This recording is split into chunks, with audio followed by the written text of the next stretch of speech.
A new mission for the USS Constitution. Chapter 1.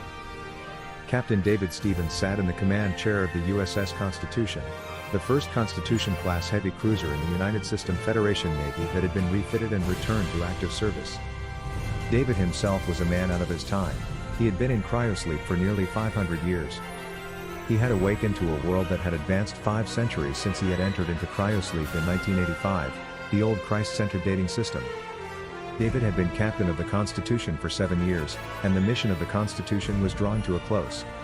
He wondered whether the Constitution would be given another 7-year or other mission or not. As he mused, a voice broke through his reverie. Captain, we have a call from Admiral Stone. David thought, who is Admiral Stone? But he said, on screen. David saw a handsome woman wearing 3 stars, a Vice Admiral. The Admiral said, "Please, Captain, let's speak privately." David replied, "Of course, sir. Lieutenant, please transfer this to my ready room. I'll be with you in a moment, sir." David signaled to Commander Sorensen to take the center chair. Then he stepped into his ready room. "Admiral, what can I do for you?" The Admiral replied. What are your coordinates right now? David replied, "I'll have our navigator send them." The Admiral responded. No, just tell me where you are. David replied, "We're about 2 parsecs from the EQ Pegasi system." Admiral Stone said, Good. Admiral Halloran said that you and your crew are the finest in the Navy. Honest to a fault, courageous, innovative, loyal, and daring. Just the kind of ship, crew, and captain I need for this mission. I won't order you to accept this mission, but I am asking. What do you say? David scratched his head. "What's the mission?" She replied. I can't tell you. David responded, "Admiral, there are 419 crewmen on this ship besides me. I will not jeopardize their lives without knowing what we will be getting into. No disrespect intended." She replied. None taken. Captain, that is just the reply Admiral Halloran said I would get from you. I'm at the science station on Proxima 3. Would you rendezvous with me here? David replied, "Yes. Hold on a moment." He stuck his head out and asked the navigator, "Hank, how long to get to Proxima 3 at UL, Ultralight 12? Hank checked his station. It would take 7 days and 3 hours, give or take a minute or 3. David chuckled, "Thanks." He told Admiral Stone, "We'll meet you there in a week. Good enough?" She replied. Good enough. See you in a week. David stepped back onto the bridge. "Hank, plot a course to Proxima 3. Hank smiled. Done, sir. David replied, "Well, let's go. UL 12. Execute." Stella replied, smiling. Proxima 3, UL 12, aye sir. And away they went. David took the command chair and asked Larry to find out who this Vice Admiral Stone was. As it turned out, Admiral Stone was the fleet commander that defeated the Krill at the Gliese 367 system. During that campaign, then Rear Admiral Stone had lost no ship, and only 1 crewman had sustained an injury, a broken arm when he was slammed against a bulkhead when the captain had ordered a very sharp course change. She was awarded the Legion of Merit for success in that campaign, the USF's highest award for action in battle not involving personal risk or sacrifice. Vice Admiral Stone was the fastest rising officer in the USF Navy. She had been promoted out of the secondary zone at every step of her career except her promotion to lieutenant junior grade. She would eventually be the youngest officer to reach the rank of admiral, possibly fleet admiral. Currently, she is on special assignment to Fleet Admiral Halloran. Her full name was Susan Phyllis Stone. 7 days later, the Constitution kept its rendezvous with Admiral Stone. As she teleported aboard, David stood alone in the teleporter room. The Admiral appeared on the teleporter platform. David saluted and greeted her. "Welcome aboard, Admiral. Where is your aide?" She looked him up and down. I'm doing this mission solo, except for you and your crew. If you accept this mission, may I call you David? He replied, "Yes, after all, it is my name. I guess if we are going to be working together, it should be okay. Just don't do it in front of my wife, please." She lifted her right eyebrow. Is she the jealous type? He replied, "No. I just do not want anything done that might make her uncomfortable, if possible." She replied. I see. Do you love her that much? He answered, "Admiral Halloran might have told you how I feel about Stella and the kids." She nodded. He did. I will respect your wishes and only address you as captain. David spoke. "Admiral Stone, let me explain the protocol concerning all actions, video and audio, aboard this ship. They are all recorded by the ship's computer system. These records become a permanent part of the ship's log. Nothing is private unless all individuals involved agree to such privacy. All conversation here and now is being recorded and will remain a part of the ship's log unless we both agree to have it removed. Let me demonstrate. Computer, delete the present conversation between Admiral Stone and myself. Computer. Admiral Stone, do you concur? David shook his head to indicate that she should not concur. The Admiral replied. No, I do not. Computer. Request to delete conversation denied. David said, now when my wife and I retire to our cabin, we must tell the computer not to record our activities. No individual of any rank can override this protocol. David opened the door. I'll show you to your cabin. And he led her to her quarters. Would you dine with my family this evening? She replied. Yes, that would be fun. David asked, once you've settled in, what are your plans? She replied. I'd like to visit the bridge. I've never been on a Constitution-class ship before. Meanwhile, would you plot a course to the Krill home world at 5 UL? I'll brief you and your officers after dinner if that's okay. David nodded. Yes, sir. Do you know your way to the bridge? She replied. Yes. Then David returned to the bridge. Admiral Stone arrived at the bridge, and Commander Sorensen shouted. Admiral on the bridge. As he stood away from the command chair, she responded. As you were. Commander, where may I find the captain? Larry replied. In his ready room, sir. This way, please. Larry stuck his head through the door. Sir, Admiral Stone. David stood and waved the Admiral in. She stepped to a chair. Captain. David stepped to the door. Larry, come and sit. Lieutenant Stevens, you have the con. Stella replied. Aye, sir. The Admiral frowned. But David said, Admiral, this is Commander Lawrence Sorensen, my first officer. He will be in on every briefing. She asked. Do you trust the commander that much? David sat at his desk and began to speak. Admiral, when I was assigned to command the retrofit of this ship, I was given 418 of the finest officers and crewmen in the Navy. Every last one of them had been railroaded on trumped-up charges, broken down, and assigned to the ship. Larry commanded his own ship during the war with the Zenites. He was awarded the USF Medal of Valor 6 times and then broken down to lieutenant. His loyalty is, without question, on the highest possible level. I trust Commander Sorensen implicitly. We are inseparable. Larry blushed, and the Admiral smiled. Then, she asked. Lieutenant Stevens, is he related? David replied, yes, sir. She is my helmsman and my wife. So yes, we are related. The Admiral looked around the office and said, I've studied the plans for the Constitution-class heavy cruisers. I don't remember there being a ready room. I'm confused. How is this even possible? David sat back and explained, I was given carte blanche to make such improvements as I deemed necessary by Admiral Marovich. There was an engineering substation here, but I asked Captain O'Reilly to miniaturize the substation, integrate it into the engineering station, and create this ready room. Now, Admiral, please stop stalling. What is the mission? The Admiral replied. I said that I would brief you and your officers after dinner.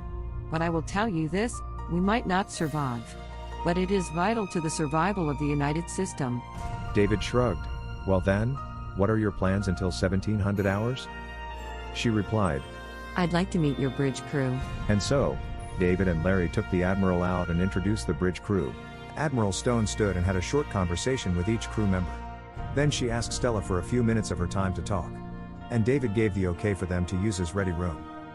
The Admiral and Stella left the ready room, Stella smiling broadly and going to the helm, and the Admiral saying that she would attend dinner at 1700 hours in the captain's cabin, and she left the bridge. David scowled at Stella, but she only smiled back at him. Larry looked at David. Well, I'll say that the Admiral has a knack for setting people at ease in just a few moments. I can see why she is an Admiral. At 1630 hours, David went to the personnel lift. Larry, you have the con, Lieutenant Stevens, you're with me, and the two left. In the lift, David turned to Stella. What did you two talk about in my ready room? Stella just smiled. Wouldn't you like to know? Our conversation was private. But it wasn't bad. And we both ordered the computer to delete our talk. He just turned away. They entered the captain's cabin and prepared to host the Admiral for dinner. Stella seemed pleased with herself, and David was extraordinarily quiet. At dinner, everything was cordial. The two women talked to each other quite animatedly as David seemed to be excluded. Having finished his meal, David left the table, took little Davy into his bedroom, played with him, gave him his bath, and put him to bed. Ginny, His daughter, the apple of his eye, had been asleep already for about an hour. Then David left the cabin and went to the gym while the two women talked. At about 2300 hours, David received a call from Stella. David, are you coming home? He refused to respond and went to his ready room, where he slept. At 0700 hours, David went to a vacant cabin, obtained some toiletries and a fresh uniform from the replicator, showered, dressed, and returned to the bridge. There Stella scowled at him and followed him into his ready room. She began to berate him for not returning home and not answering her message. What happened? Did we damage your fragile male ego? David replied, "Lieutenant, you're out of line. You're relieved. Dismissed." She was taken aback and left the bridge. At 0800 hours, David received a call from Admiral Stone. Captain, my apologies for not briefing you and your officers after dinner. May we attend to that sometime today? David responded rather coldly, "At your convenience, sir." A pause, then. At 0900 hours? David replied, 0900 hours, in the conference room. Aye, sir. At 0845 hours, David arrived at the conference room, and the Admiral was waiting for him. Captain, what is the problem? Your wife is quite upset at having been dismissed. David replied, "What transpires between my wife and me or my helmsman and me is none of your damn business, Admiral. I am captain of this ship." She responded. Captain, I'm only concerned about her distress. David answered, "Computer, play the conversation between Lieutenant Stevens and the captain at 0730 hours this morning." And the conversation played for the Admiral. She nodded her head. I understand. I'll refrain from questioning your actions from now on. At 0900 hours, all the senior officers began to arrive at the conference room. Stella arrived and looked questioningly at the captain. David nodded, and they entered the room. David went to the head of the conference table and introduced the Admiral. She stood and began to speak. After this briefing, your captain and I will talk, and he will decide whether he will involve the Constitution. She waited for a reaction and then continued. Admiral Keeler and Ambassador Stein are involved in mapping out a treaty with the Krill. There are factions in the Krill Empire that do not want a treaty with the United System, as there are factions in the United System that do not want a treaty with the Krill. We have at least 7 factions between the Krill and the United System factions that have joined forces to block this treaty as co-belligerents. And as far as our intelligence can see, they are working well together to block this treaty effort. Our mission will be to join the United System factions as belligerents, as a renegade ship and crew, in order to disrupt their efforts. If a real mission is discovered, we could wind up dead. These factions have no morals, they would cheerfully kill the members of their own race to accomplish their goals. Well, ladies and gentlemen, any questions? David said, "Thank you, Admiral. If you would please give us a few minutes to talk this over among ourselves." The Admiral left the conference room, and David looked at his officers. "Well, what say you?" Larry spoke up. I would say, let's go for it. There was a moment of silence. Then Stella spoke up. Captain, what do you say? David nodded. "Is the United System worth our lives and the lives of our children?" From the entire group. Yes. Yes. It's It's worth it. worth it. David scanned the group. "So say you all?" And they replied. So say us all. David smiled. "I'll contact the Admiral and let her know." Dismissed. David walked to the Admiral's cabin and touched the annunciator. The Admiral called out. Enter. And David stepped in and told her of the crew's response to her mission. "Everyone is on board, sir." She looked at the captain. And what about you, Captain? David replied, "As I said, everyone is on board, sir." "And yes, me too." She smiled. Then, let's go into high gear. David replied, "Aye, sir." And he ordered the ship to UL-12. That evening when David arrived at his cabin, Stella just looked at him, took little Davy and his sister, and began to feed them, after which she took them to their bedrooms. Putting Ginny down, she went to Davy's room and shut the door.